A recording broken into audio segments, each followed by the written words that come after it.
With the opening round now complete, we move on to the 1-0 section of the sorting hat. 1 win, 0 losses. These are teams who found a way to get over the line the first time out, not always comfortably, but effectively. 1 win down, 1 result on the board, and momentum starting to matter. From here the margins get tighter. Another victory puts you firmly on track, only requiring 1 more round win to get through to the Premier Division, but 1 slip and the pressure ramps up quickly. This is where the early form starts to tell, and where the bracket really begins to take shape.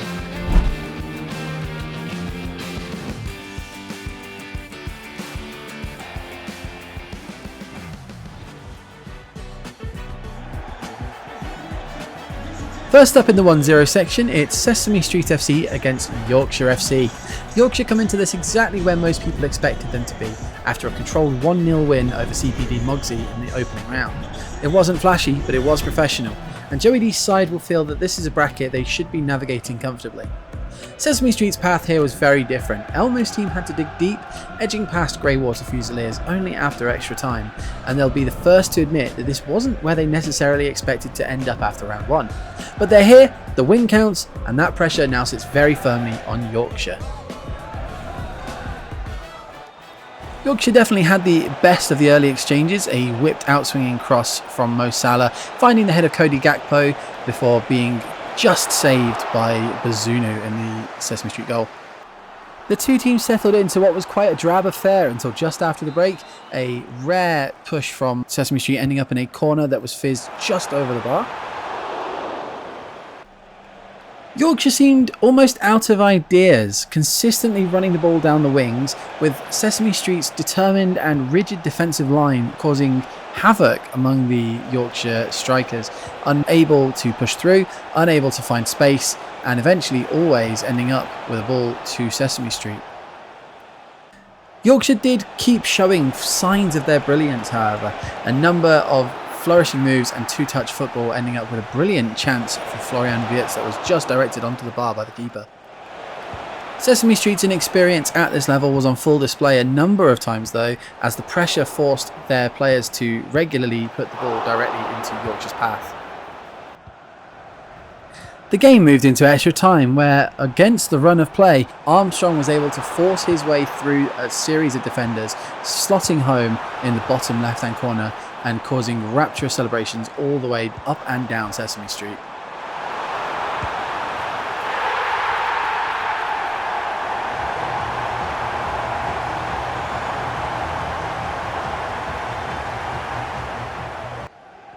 This only seemed to frustrate Yorkshire more, pushing further up the pitch and causing havoc at the back line of Sesame Street's defence. However, they managed to hold their shape and deal with any issues that arose. Yorkshire would keep searching for that equaliser, but in the end it was Sesame Street FC who pulled off the shock of the 1-0 section.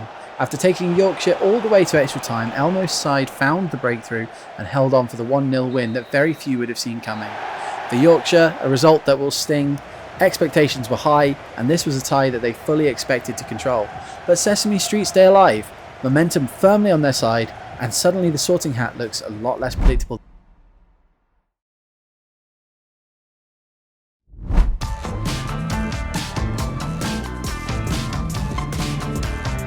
Up next in the 1-0 section, it's Ketterystwyth Town against Kheshig United, two sides arriving here in very different ways.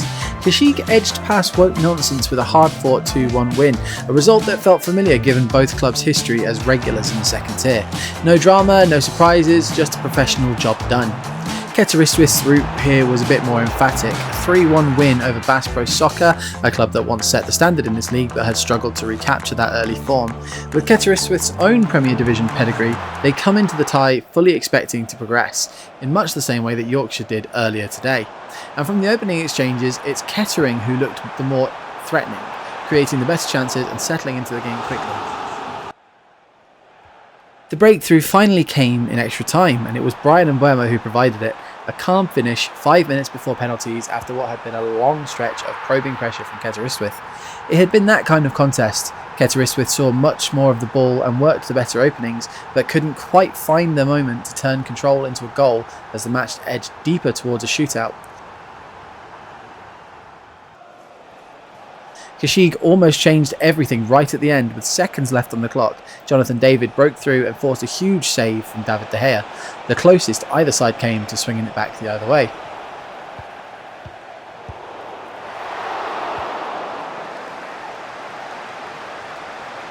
In the end though, Mbomo's strike proved decisive.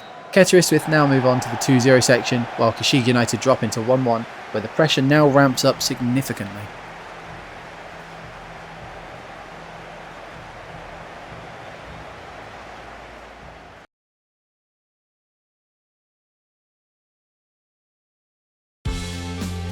Under the lights, SCO1 Banana welcomed one of the giants of the Kobalos Football League.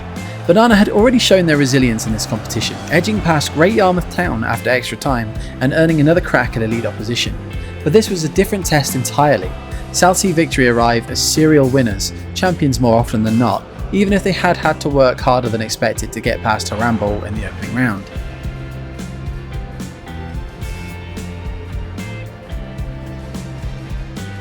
The early signs suggested that Southsea was settling into familiar territory. They moved the ball sharply, found space between the lines, and it was Lautaro Martinez who provided the first real warning, turning smartly in the box and forcing Kheshig into a sharp save, the rebound bouncing back off the post.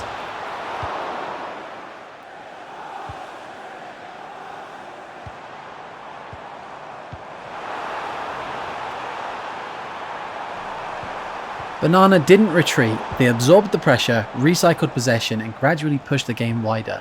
When Southsea failed to fully clear their lines, the punishment was immediate, Aurelien Tchouameni arriving late and smashing the opener from close range after sustained pressure.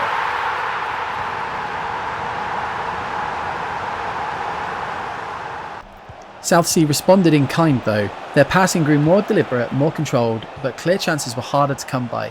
Rudiger was forced into a vital intervention inside the 6-yard box, while Bukayo Saka went twice close, once curling just wide after cutting inside, and again seeing a cross met by Kvaratskhelia, whose header drifted past the post.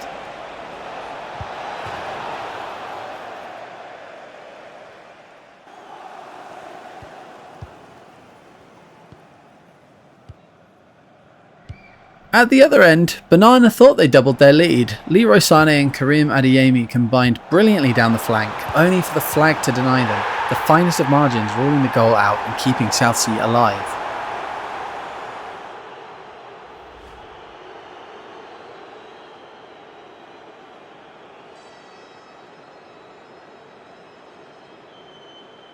As the game stretched, frustration crept in. Rafinha's free kick sailed harmlessly over, and Southsea's momentum appeared to stall just as Banana began to look more dangerous on the break.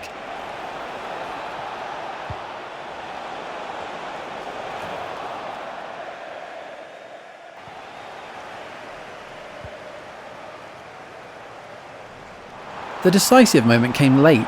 Burkhardt's header was brilliantly saved by Diogo Costa, but Banana stayed alert. The ball was worked back into the danger area and Serge Gnabry was on hand to finish, a moment of composure that finally broke Southsea's resilience.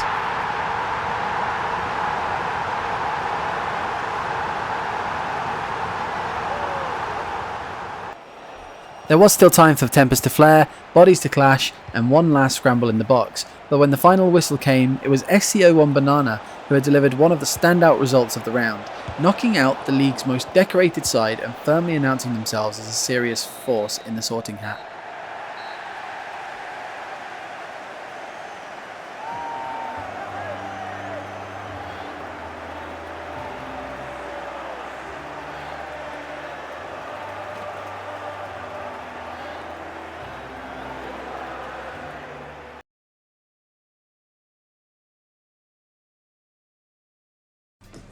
FC 1990 arrived here with expectation firmly on their side. A comfortable 2-0 win over Poshborough United in the previous round had reinforced their status as one of the most reliable sides at this level.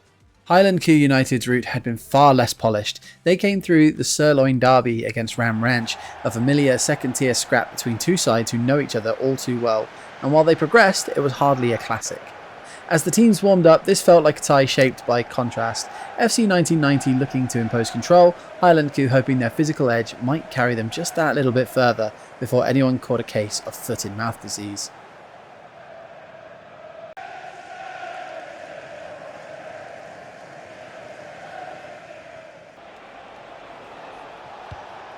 The first real moment came from Highland Coo, a dangerous Fatawu delivery almost picked out by Mavdidi in the box, but Jan Black read it early, coming off his line to clear decisively.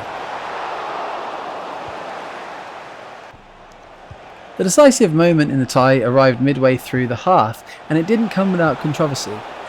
The handball in the box gave the referee a decision to make, and after a brief pause, the penalty was awarded. Johnston stepped up and took full advantage, sending the keeper the wrong way and putting Highland Coo in front.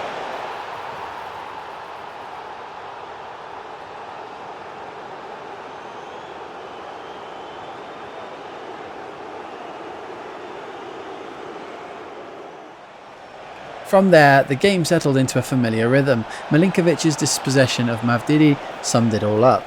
Plenty of graft, very little room to breathe.